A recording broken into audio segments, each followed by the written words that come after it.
Nobody in Millfield thought Owen Calloway would last long as a single father.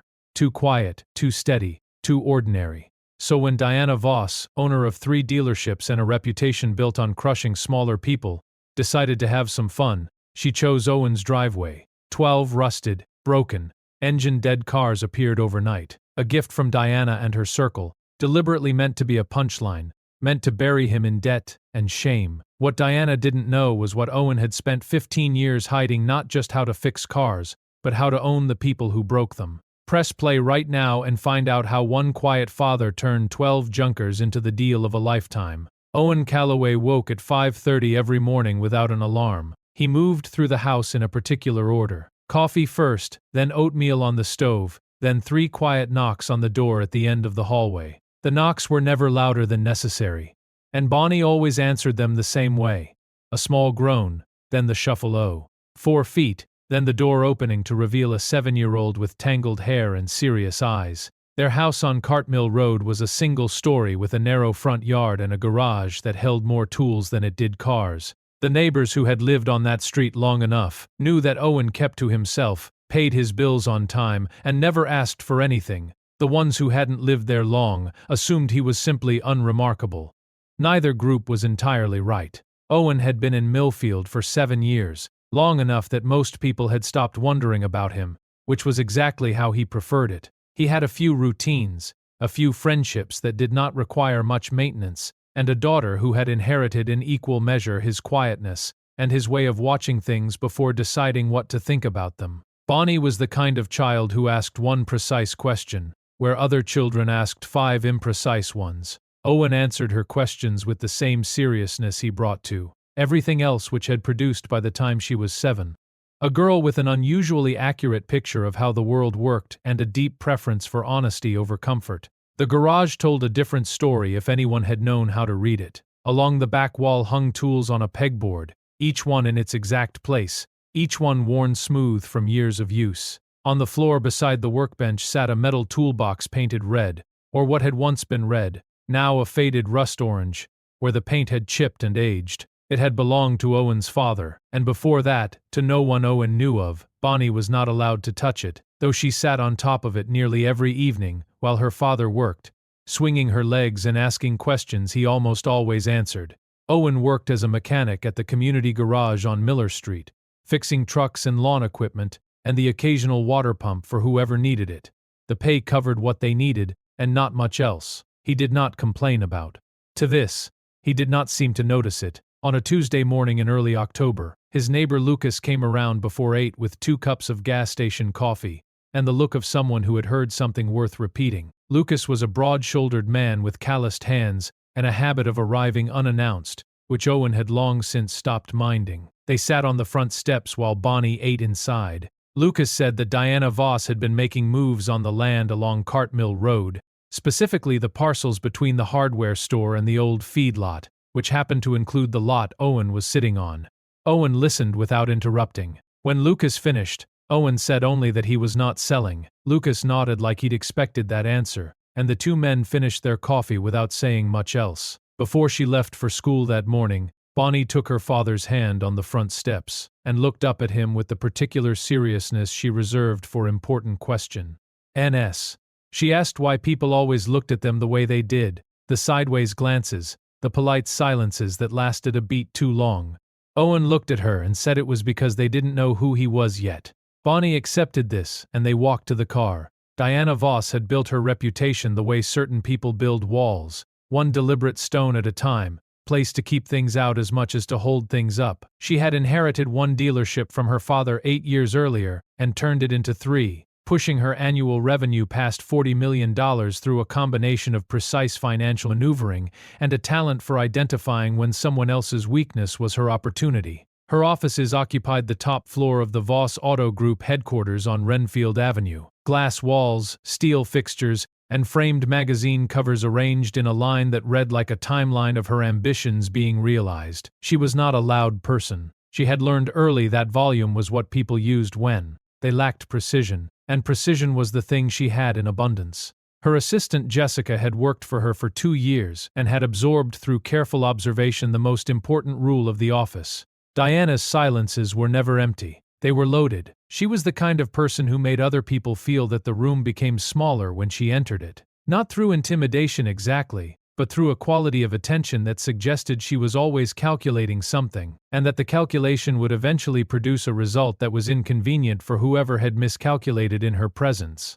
The staff at all three dealerships knew this. The suppliers knew it. The local officials who attended Diana's quarterly breakfasts knew it best of all. The fourth dealership had been Diana's plan for 3 years.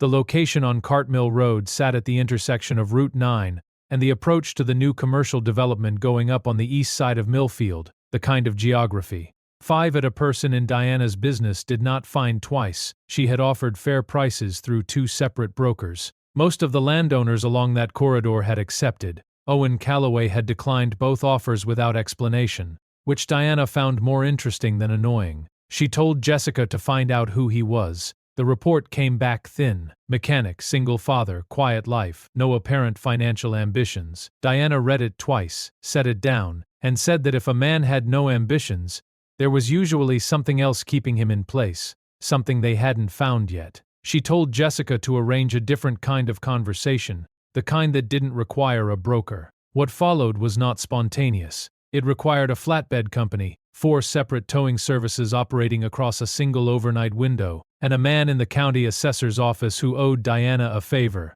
12 vehicles were sourced from salvage lots and impound auctions across 3 counties, chosen specifically because each one had already been rejected by repair shops, tagged beyond economical repair, stripped of value in the official record.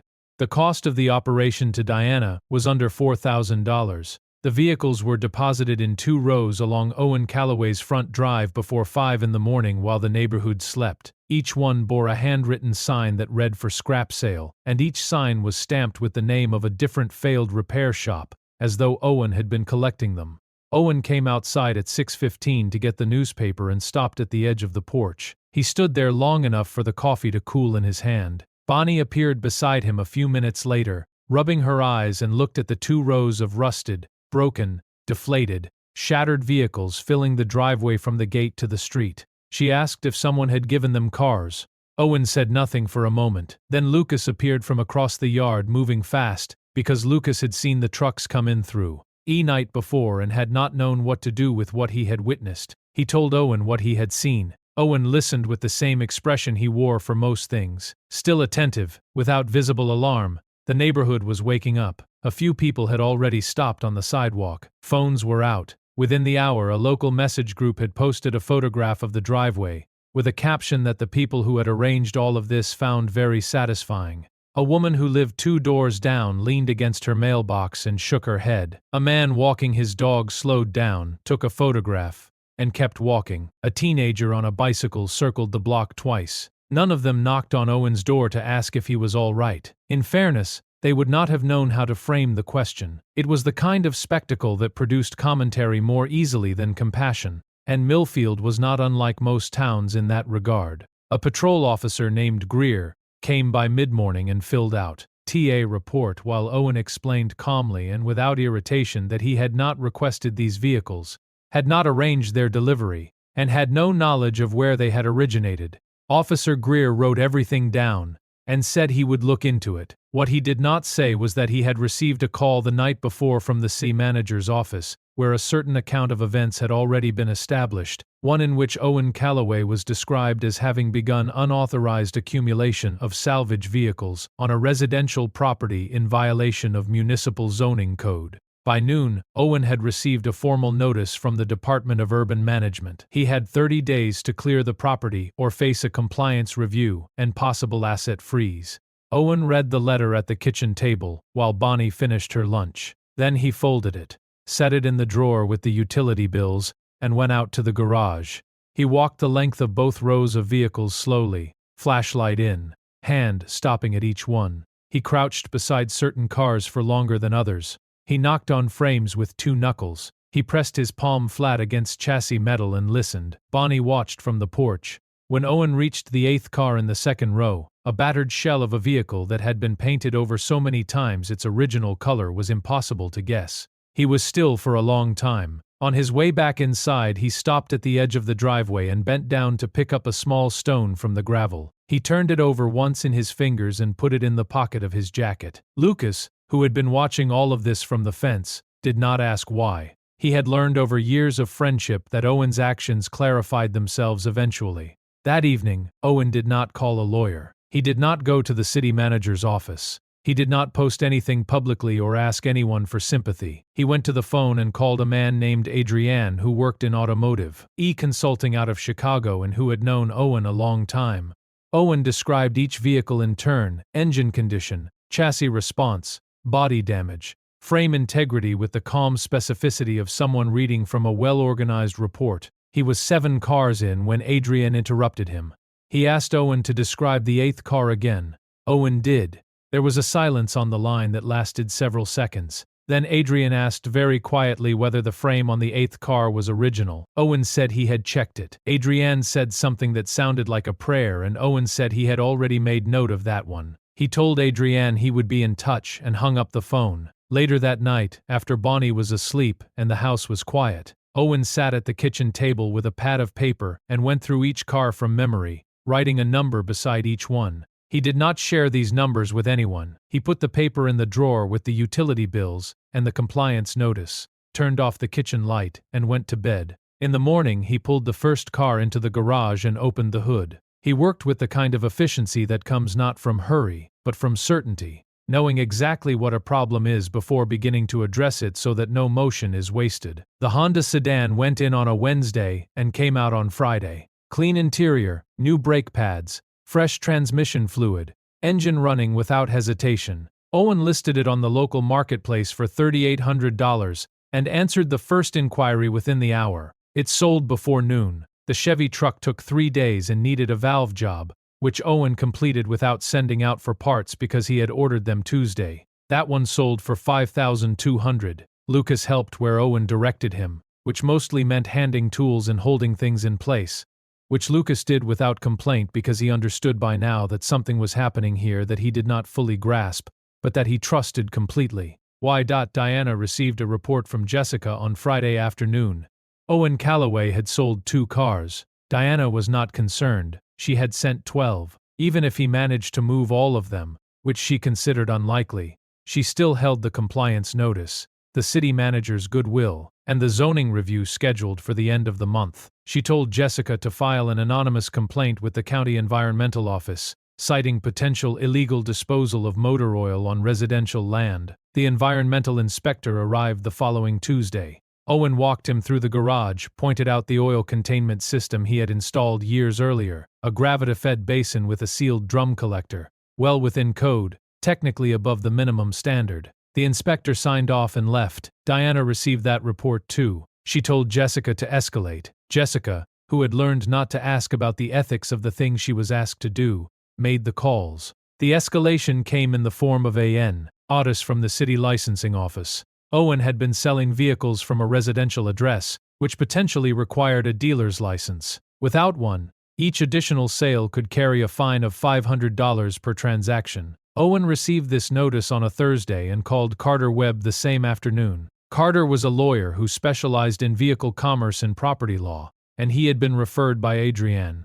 Carter reviewed the situation and told Owen 3 things. First, that individual private citizens were permitted to sell up to 5 personal vehicles per calendar year without a dealer's license. Second, that the 2 cars Owen had already sold were within that limit. And third, that Carter could obtain a temporary dealer permit for Owen within 10 business days, which would cover any sales beyond the personal threshold for the remainder of the year. Owen told Carter to file for the permit. Carter said he would have it by the following Wednesday. Owen thanked him and went back to the garage. That evening, Bonnie showed Owen a drawing she had made at school. 12 cars lined up in a row with a tall figure standing beside them holding a toolbox. The teacher had asked the class to draw something important that happened recently. Bonnie said the teacher had asked what the figure in the drawing was doing. Bonnie had said he was counting his money. Owen looked at the drawing for a moment, then folded it and put it in his shirt pocket. The 3rd through 6th cars came out in 9 days. Owen worked in the evenings after Bonnie went to sleep, and on weekend mornings before she woke up. He kept a notebook on the workbench, where he logged every part ordered, every hour worked, every dollar spent. Lucas came by most evenings and did what he was asked. Adrian began sourcing parts from his Chicago network, shipping them on 2-day delivery when the local suppliers didn't carry what Owen needed. The Jeep went for $6,400.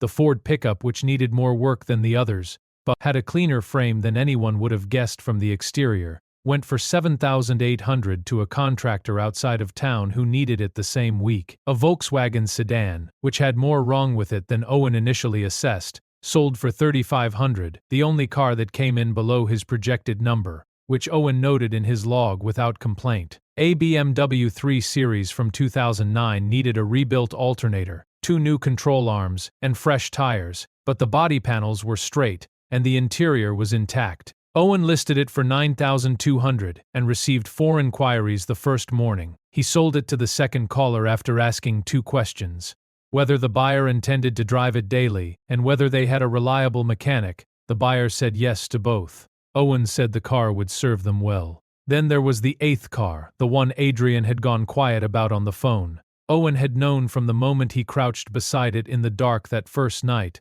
that it was a different category of problem from the others. Not a problem in the sense of difficulty, but in the sense of significance. The vehicle had been buried under 4 poorly applied layers of paint, its interior gutted, and its windshield gone. And whoever had left it at an impound lot in Benton County had clearly had no idea what they were discarding. Owen had spent 20 minutes on it that first night without touching it, just looking, moving his flashlight slowly across the body lines, pressing 2 fingers against the firewall, listening. He had sent Adrienne 40 photographs the following morning. And Adrienne, a man who had spent 20 years in this industry, and who was not given to overstatement, had called back within the hour, and used language that Owen did not normally associate with him. A collector in Chicago, a man Adrienne had worked with for years, paid $38,000 for it without negotiating, and arranged transport the same week. When the transfer was complete, Adrienne called Owen and said that whoever had dumped those cars in his driveway had made a very expensive mistake. Owen said that was one way to put it. While Owen worked, he had also begun to read, not about cars, about Voss Auto Group. He pulled the business registration filings, the annual tax disclosures that were publicly accessible, and the records from 2 commercial real estate transactions Diana had made in the previous 5 years. Carter helped him navigate the financial documents, translating the accounting into plain terms. What they found was not catastrophic, but it was not comfortable either.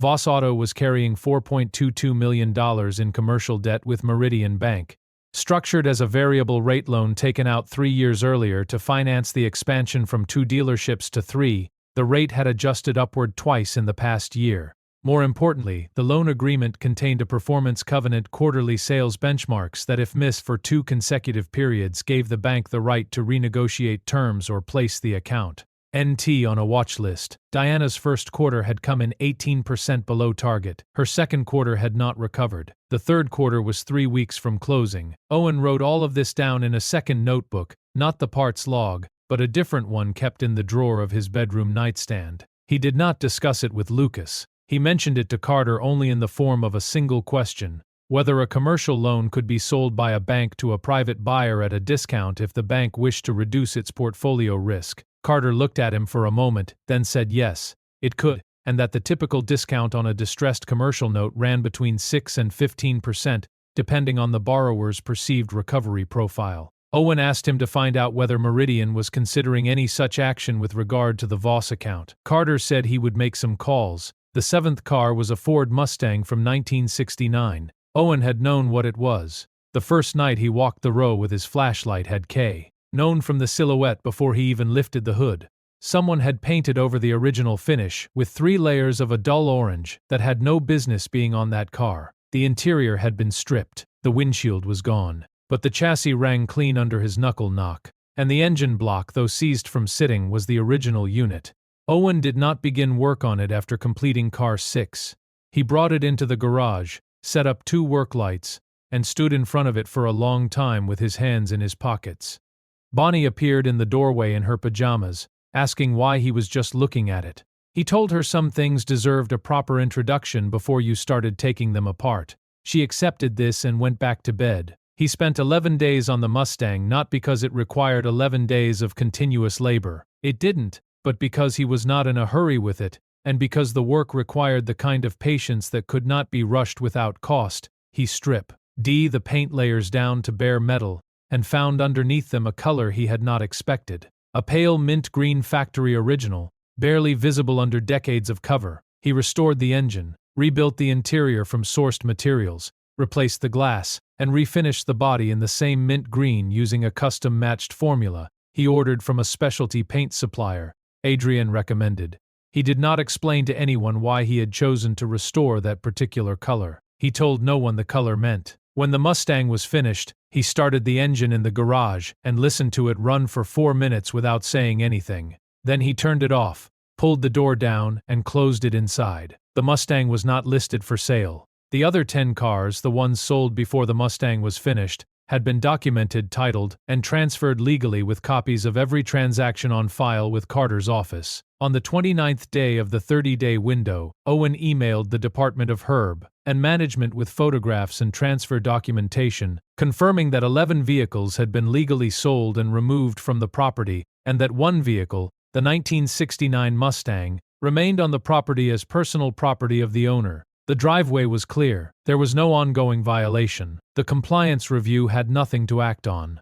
When Diana received the copy of that email through her contact in the city manager's office, she sat very still in her office chair for a long moment. Then she asked Jessica how many cars Owen had sold and for how much. Jessica had done the research. 11 vehicles ranging from $3,800 at the low end to $5,200 for the truck to $9,200 for a BMW 3 Series from 2009. And then the 8th car, the one Diana's procurement team had found at an impound lot in Benton County and paid $400 to include in the delivery, a 1988 BMW E30 M3, which a collector in Chicago, introduced by Adrian, had purchased for $38,000 after Owen sent a detailed condition report with 40 photographs. HS.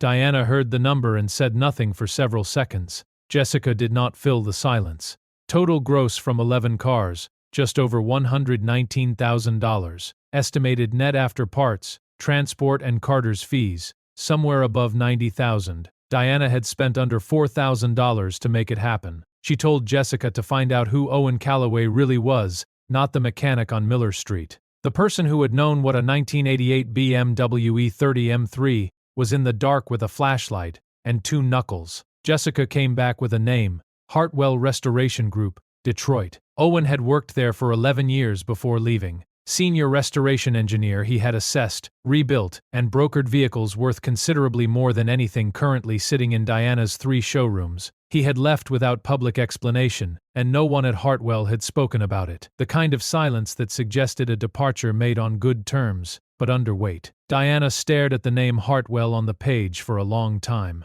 Then she asked Jessica to pull the current Voss financial reports. She needed to see the third quarter numbers. The numbers were not good. Carter called Owen on a Monday morning, 3 weeks after the compliance deadline had passed, and told him that Meridian Commercial Bank had placed the Voss auto account on its internal watch list, following a third consecutive quarter below the performance covenant threshold.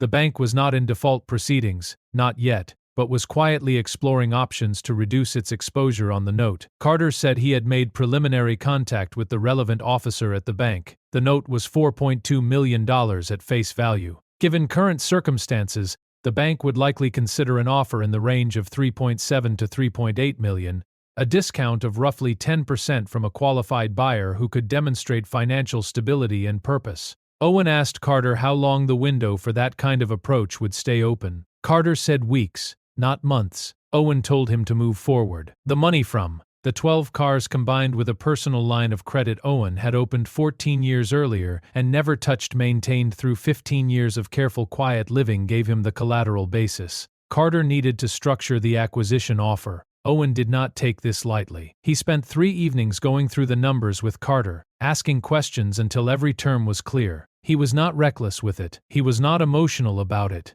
He simply understood with the same methodical clarity that had guided him through every other step that an opportunity of this kind did not arrive twice. The community meeting at Millfield Town Hall fell on the 3rd Thursday of the month, as it always did. Diana had a standing item on the agenda, the Cartmill Road development proposal, which had been submitted months earlier and which had survived 2 preliminary reviews. She arrived with Jessica and 2 associates from her legal team, dressed in the kind of way that communicated she considered the outcomes.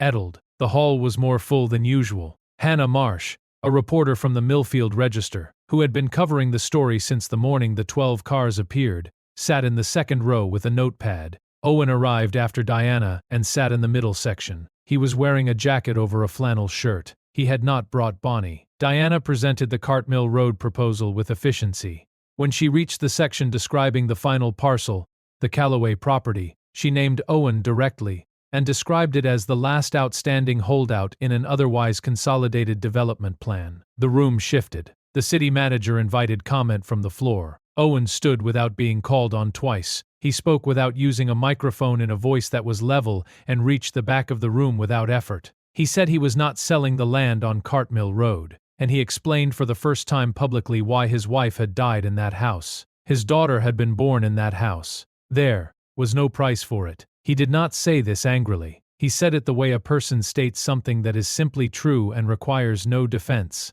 A woman in the third row pressed her lips together. A man near the back stopped checking his phone. The city manager looked at his notes without writing anything. Then Owen said he had a different proposal to make. He said he wished to purchase Voss Auto Group's primary dealership, the flagship location on Renfield Avenue at fair market value, with all current staff retained under existing contracts and with full operational continuity. He said he had reviewed the business, had adequate financing in place, and could close within 45 days. He did not look at Diana as he said it. He looked at the city manager, then at the room. The quality of silence in a room changes depending on what has just been said, and the silence that followed Owen's proposal was of a particular kind, not shocked, but recalibrating the sound of a large group of people revising. A story they had thought they already knew the end of. When he finished, he reached into his jacket pocket and placed a small stone on the table in front of him, a piece of gravel from a driveway on Cartmill Road. He left it there and sat down. Lucas, sitting 3 rows behind him, looked at the stone and understood finally what it meant. Hannah was writing so fast her notepad made a sound. The room was quiet enough to hear the ventilation system. Diana stood at her table across the hall. She looked at the stone. She looked at Owen. People were watching her in the way people watch someone who has just been handed an accounting they did not expect and cannot immediately calculate. Jessica stared at the table. Hannah was writing. Diana was for the first time in a long time without a prepared answer. She said after a pause that everyone in the room felt that she would consider the proposal. She said it without the inflection of dismissal or concession. Said it the way someone says a thin G when they genuinely have not yet decided. As the meeting broke up and people moved toward the exits, Diana passed Owen near the door. She stopped. She said she was surprised, not by the offer, but by the fact that he had never once tried to embarrass her throughout the entire thing. Not the cars, not the compliance notice, not the environmental complaint, none of it. She said that was unusual. Owen looked at her steadily and said that it had not been necessary. He said she had handled the embarrassment herself. He said it without edge. The way a person states a fact they find neither satisfying nor entertaining, simply accurate. Diana looked at him for a moment. Then she walked out. The deal closed 39 days later. The flagship Voss dealership on Renfield Avenue was transferred to Callaway Auto, a sole proprietorship registered at the Cartmill Road address. The price was fair. Carter had insisted on a full appraisal, and Owen had paid what the appraisal said without negotiating it down, which Diana noted and did not comment on.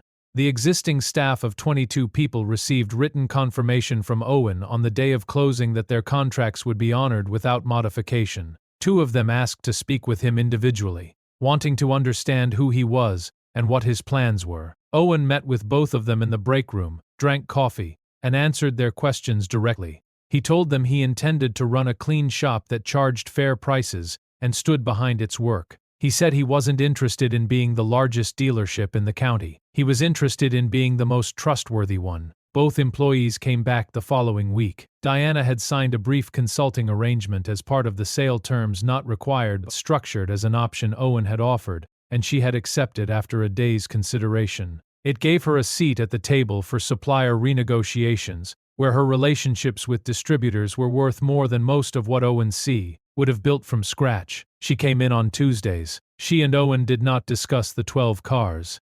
They discussed inventory margins, service department efficiency, and the structural weaknesses in two of the existing supplier contracts. Diana was precise and useful in these conversations, and Owen was attentive. There was no warmth between them yet, but there was something more durable than warmth: mutual clarity about what each person brought to the table, and what they expected in return. On a Saturday afternoon in the third week after the closing, Owen brought Bonnie to the dealership. They walked through the whole building together: the showroom floor where 3 cars sat under the lighting, the service bay where 2 technicians were running end-of-week checks, the customer lounge that still smelled of the coffee machine Diana had chosen 3 years earlier. Bonnie walked beside her father with her hands behind her back, looking at everything carefully. When they had made the full circuit, she looked up at Owen and asked if this was theirs now. Owen crouched down to her level and told her that it was theirs and also the people who worked there, and that his job was to take care of both. Bonnie nodded. She asked if the hose on the service bay floor was a tripping hazard. Owen looked, then called out to one of the technicians to coil it. The technician did. Bonnie looked satisfied. That evening, Owen went back to the garage at the house on Cartmill Road. He let himself in through the side door, turned on the single overhead light, and stood in front of the mint-green Mustang. He put his hand on the hood the way he sometimes did, flat. Still, like a greeting, he had told Lucas when Lucas asked that the car was Bonnie's, that he was keeping it for her until she was old enough to drive it. That was true, but it was not the whole truth, and Owen did not pretend otherwise, at least not to himself. The color had been his wife's favorite. She had pointed it out once on a car passing. G, through their old neighborhood in Detroit, had turned to him in the passenger seat and said that if she ever had a car, that was the color she would want. He had remembered it the way he remembered certain things completely, without effort for the rest of his life. He stood in the garage for a while with the light on. Then he turned it off, locked the door, and went inside to make dinner. On a Tuesday morning, 6 weeks after the closing, Owen woke at 5:30 without an alarm. He made coffee, put oatmeal on the stove, and knocked 3 times on Bonnie's door. She appeared in the hallway with her hair flattened on one side, eyes half open. He told her he needed someone to help open the dealership that morning. She stared at him. He said he couldn't manage the key by himself. She knew this was not true. She had seen him change a transmission by himself, and a key was considerably simpler. But she also understood in the way that children who have been paying close attention understand things. The invitation was not really about the key. She went to her room and came back dressed in under 4 minutes. Owen picked up the red metal toolbox from its place on the garage floor and set it in the trunk of the car.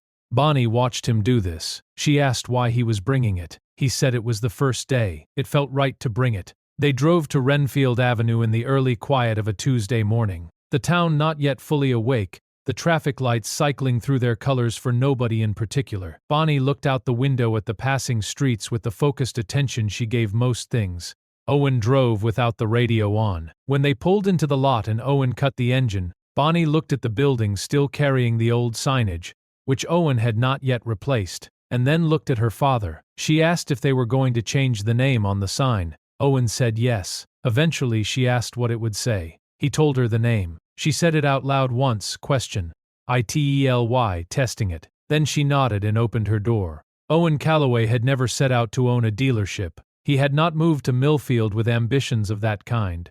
He had moved there because the house on Cartmill Road was where he could be close to the memory of his wife, and still be present enough to raise his daughter correctly. He had taken the job on Miller Street because it was honest work, and because it kept his hands in what he knew. He had declined Diana's offers because some things are not for sale, not for any number, and he had always known exactly which things those were. What happened after the 12 cars arrived was not revenge, and was not triumph, though it looked like both to people who had not been paying attention. It was simply Owen being Owen, seeing clearly what others had overlooked, valuing what others had discarded, and holding firmly to the things that mattered while everything else rearranged itself around them. Millfield would tell the story differently depending on who was telling it. Some would say Owen had outmaneuvered Diana Voss.